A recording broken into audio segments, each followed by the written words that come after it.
주님 이름으로 환영하고 축복합니다. 동탄예수교회의 성경 풀어주는 목사 이용진 목사입니다. 하나님의 사랑하심과 은총과 자비가 우리의 삶에 늘 넘치기를 간절히 소망합니다. 말씀을 사모하고 그 명령을 준행하며 그 말씀을 묵상하기를 기뻐하는 모든 사랑하는 주의 백성들에게, 주의 종들에게 하나님께서 함께 하시고 복 주시기를 간절히 소망합니다. 오늘은 창세기 12장 함께 읽도록 하겠습니다. 창세기 12장 속에서 하나님 은혜를 발견하고 은혜를 누리며 기뻐하는 우리가 되기를 바랍니다.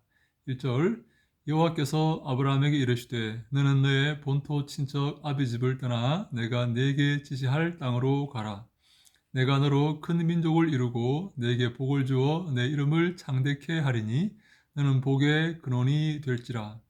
너를 축복하는 자에게는 내가 복을 내리고 너를 저주하는 자에게는 내가 저주하리니 땅의 모든 족속이 너를 인하여 복을 얻을 것이니라 하신지라. 하나님께서 아브라함을 부르셔서 본토 친척 아비집을 떠나서 내가 너에게 지시할 땅으로 가라 라고 명령하십니다.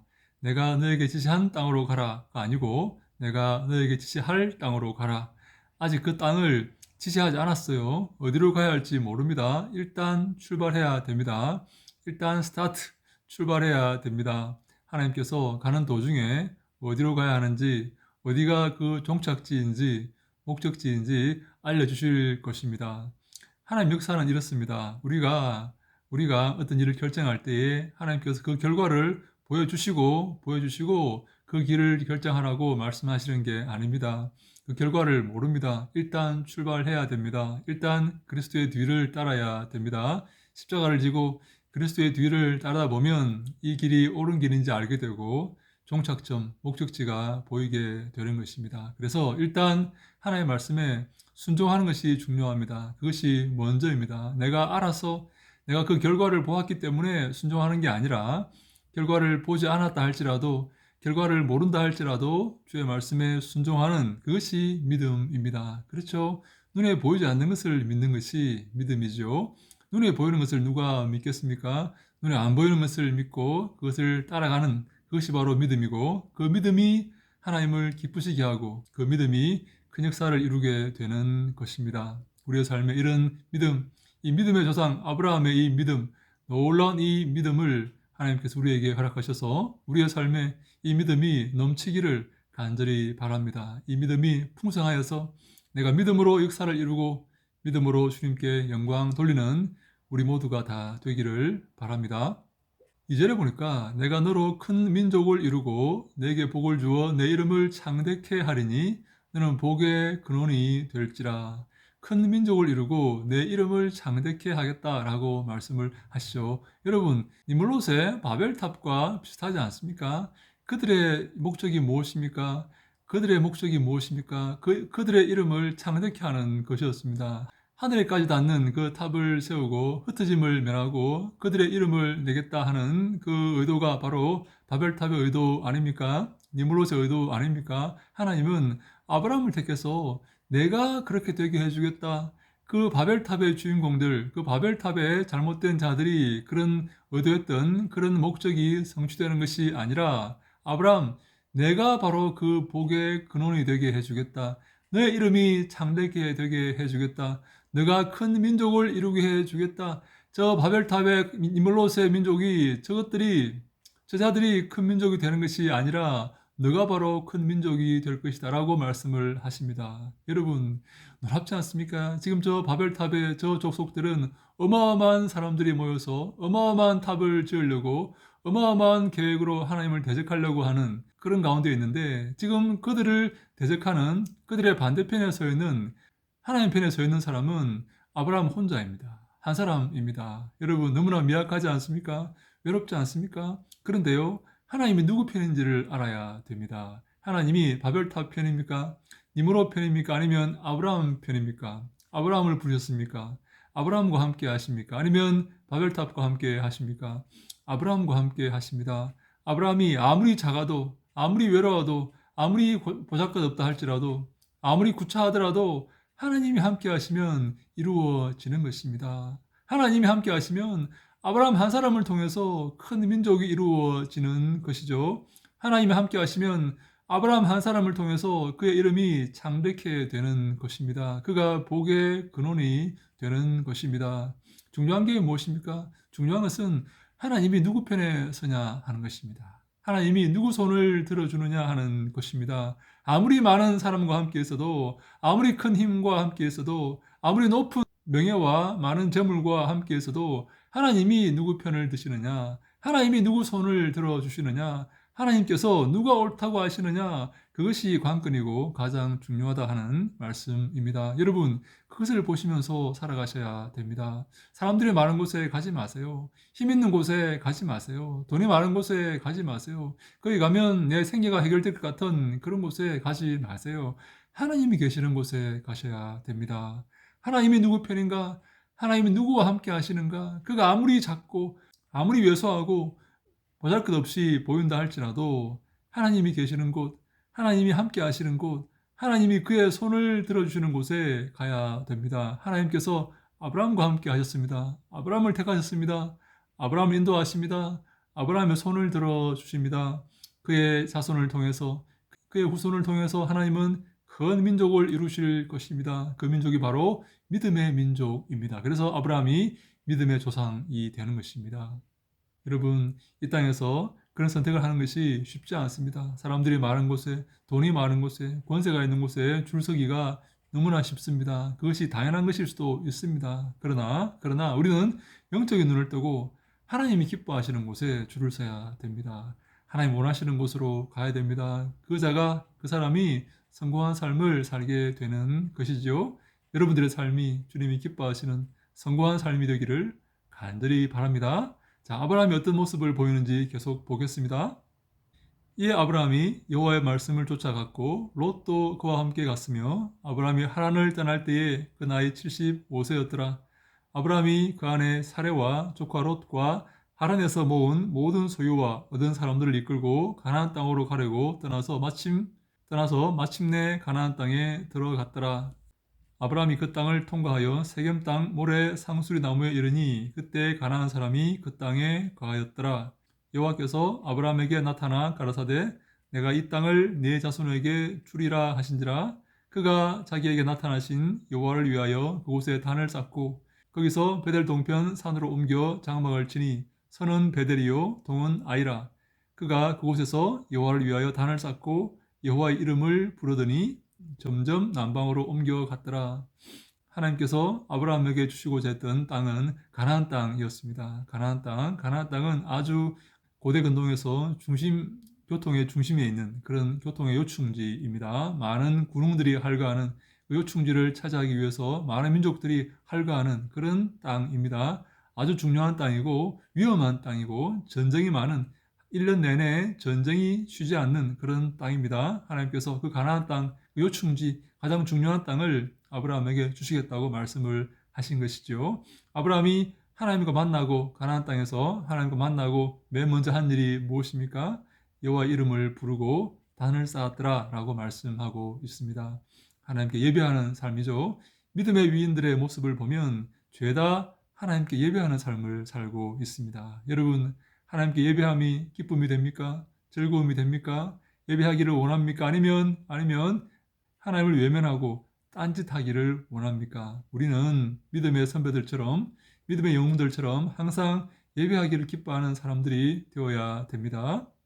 하나님은 이러한 아브라함에게 큰 민족이 될 것과 복의 근원이 되리라고 선언하시면서 복을 주십니다. 하나님은 아브라함을 기뻐하시고 아브라함을 인도하시는 그런 분이시기 때문입니다. 하나님께서 그 아브라함에게 허락하신 그 복을 우리에게도 허락하기를 간절히 바랍니다. 저와 여러분에게도 그 복을 허락하셔서 우리가 복의 근원이 되고 우리를 통해서 온 민족이 복을 얻는 그런 역사가 있기를 간절히 소망합니다. 자, 근데 여기서 문제가 생깁니다. 그 땅에 기근이 오게 됩니다. 그 땅에 기근이 와서 아브라함이 점점 남쪽으로 옮겨가게 됩니다. 남쪽에는 어떤 나라가 있습니까? 애굽이라는 나라가 있습니다. 애굽은요 나일강을 중심으로 이루어진 나라가 아닙니까? 그곳에는 항상 곡식이 있었습니다. 항상 여러분 애굽을 기억할 때 항상 풍요로움과 곡식이 있다는 사실을 기억하셔야 됩니다. 그래서 고대 근동 아시아에 기근이 오거나 문제가 생기면 많은 사람들이 애굽으로 숨어들었습니다. 애굽으로 찾아갔습니다. 그곳에 곡식이 있었기 때문입니다. 10절에 그 땅에 기근이 있으므로 아브라함이 애굽에 우거하려 하여 그리로 내려갔으니 이는 그 땅에 기근이 심하였더라. 그가 애굽에 가까이 이를 때에 그 안에 사려들어 말하되 나 알기에 그대는 아리따운 여인이라. 애굽 사람이 그대를 볼 때 이르기를 이는 그의 아내라 하고 나를 죽이고 그대는 살리리니 원컨대 그대는 나의 누이라 하라. 그리하면 내가 그대로 인하여 안전하고 내 목숨이 그대로 인하여 보존하겠노라 하니라. 아브라함이 애굽에 이르렀을 때에 애굽 사람들이 그 여인의 심히 아랫도움을 보았고 바로의 대신들도 그를 보고 바로 앞에 칭찬함으로 그 여인을 바로의 궁으로 취하여 드린지라. 이에 바로가 그를 인하여 아브라함을 후대함으로 아브라함이 양과 소와 노비와 암수 나귀와 약대를 얻었더라. 여호와께서 아브라함의 아내 사라의 연고로 바로와 그 집에 큰 재앙을 내리신지라. 네, 이제 아브라함이 아내 사라와 함께 기근이 임해서 가나안 땅을 버리고 하나님 허락하신 그 가나안 땅을 버리고 남쪽으로 갑니다. 바로의 애굽으로 가는 것이죠. 애굽에는 항상 곡식이 있다고 말씀을 드렸죠. 네, 그런데 문제가 뭔가 하면 당시에는 법이 없었기 때문에 아마도 아브라함의 아내 사레의 미모를 보고 애굽 사람들이 아브라함을 죽이고 사레를 차지할 것이다라고 아브라함이 생각을 합니다. 충분히 가능성 있는 그런 생각이죠. 당시에는 무법천지였습니다. 죽이고 뺏는 것이 그들의 본능이자 당연시되는 그런 때였습니다. 그래서 아브라함이 뭐라고 말하는가 하면 내가 내 동생이기도 하니까 이제부터 우리가 동생이라고 하자. 동생 오빠로 지내자. 왜냐하면 그래야지 내가 안 죽을 수가 있어. 내가 내 아내라고 하면 사람들이 나를 죽이고 너를 차지하려고 할지도 몰라. 그러니까 동생이라고 하자. 동생이라고 해. 그렇게 약속을 하고 입을 맞추고 이제 애굽으로 내려간 것이죠. 여러분, 이 아브라함의 모습이 얼마나 믿음 없는 모습입니까? 얼마나 구차한 모습입니까? 자기 목숨을 구하려고 자기가 어려움을 당치 않기 위해서 동생이라고 이렇게 한 것이죠. 여러분, 동생이면 사람들이 그 동생을 차지하려고 하지 않겠습니까? 동생을 달라고 하지 않겠습니까? 네, 그러면 그 아내가 위험한 것은 당연한 것이죠. 그 아내가 어려움을 당하는 것은 당연한 것이죠. 그래서 바로가 그 아내의 사례를 달라고 합니다. 그래서 사례가 바로의 왕궁에 들어가지 않습니까? 아내를 판 것입니다. 아브라함이 아내를 판 거예요. 얼마나 못난 남자입니까? 얼마나 못난 남편입니까? 아내를 위해서 목숨을 걸고 아내를 지키려고 하지 않고 자기 목숨을 위해서 아내를 파는 것이죠. 여러분, 이 사람이 믿음의 조상 아브라함 맞습니까?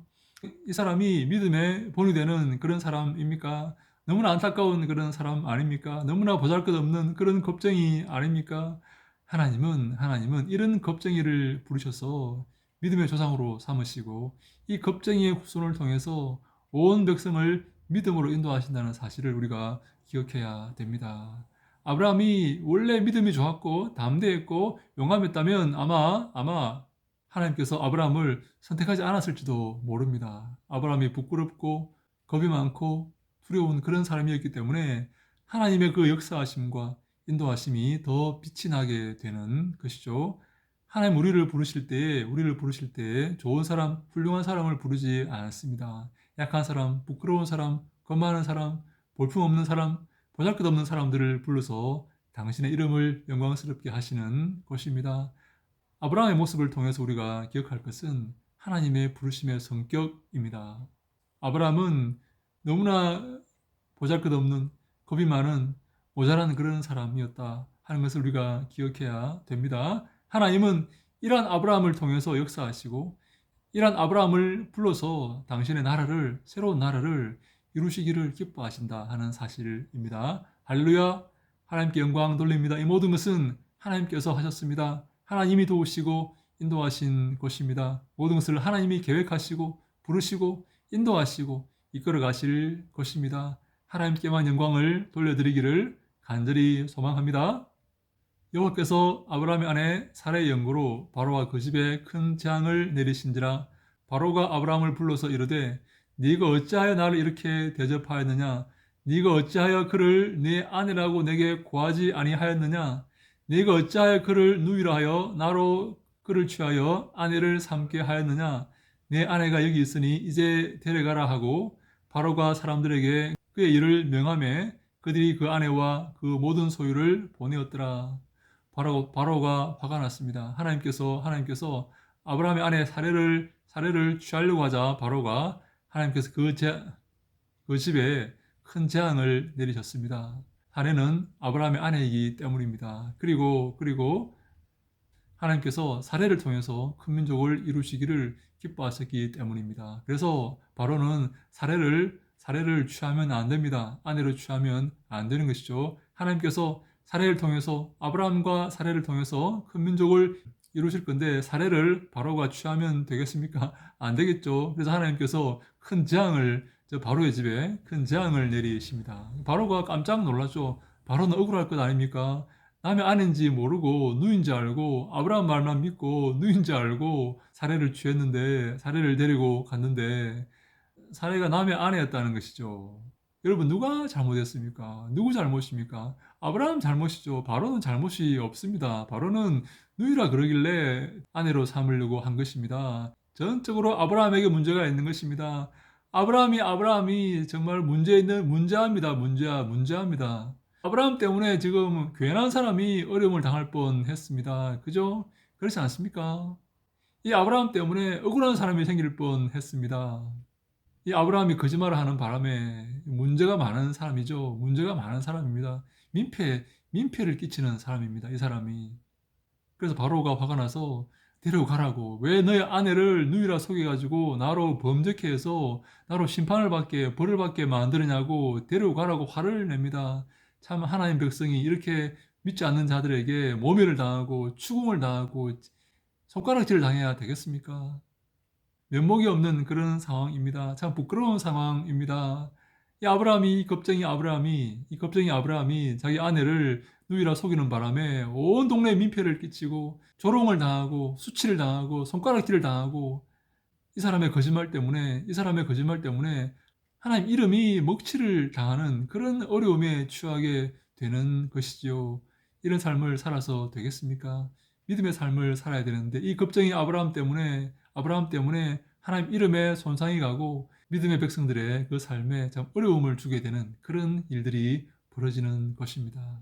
하나님은 그러나 이런 겁쟁이 참 부족하고 참 민폐투성이인 이런 아브라함을 불러서 새로운 나라를 이루기를 기뻐하시는 것입니다. 이렇게 하는 것이 하나님이 기뻐하시는 일이다라고 성경이 말씀하고 있는 것입니다. 여러분, 우리의 어려움과 우리의 믿음 없음과 우리의 부족함을 너무 실망하지 마십시오. 너무 자책하지 마십시오. 하나님은 부족한 우리들을 불러서 당신의 일을 이루기를 기뻐하십니다. 나약한 우리들, 겁쟁이인 우리들, 정말 민폐투성인 우리들을 불러서 당신의 일을 이루어 가시기를 기뻐하신다라는 말씀입니다. 이해하시겠습니까? 이런 부족하고 겁쟁이고 민폐투성이인 아브라함을 불러서 당신의 일을 이루어 가시는 하나님의 놀라우신 계획과 섭리를 여러분 이해하십니까?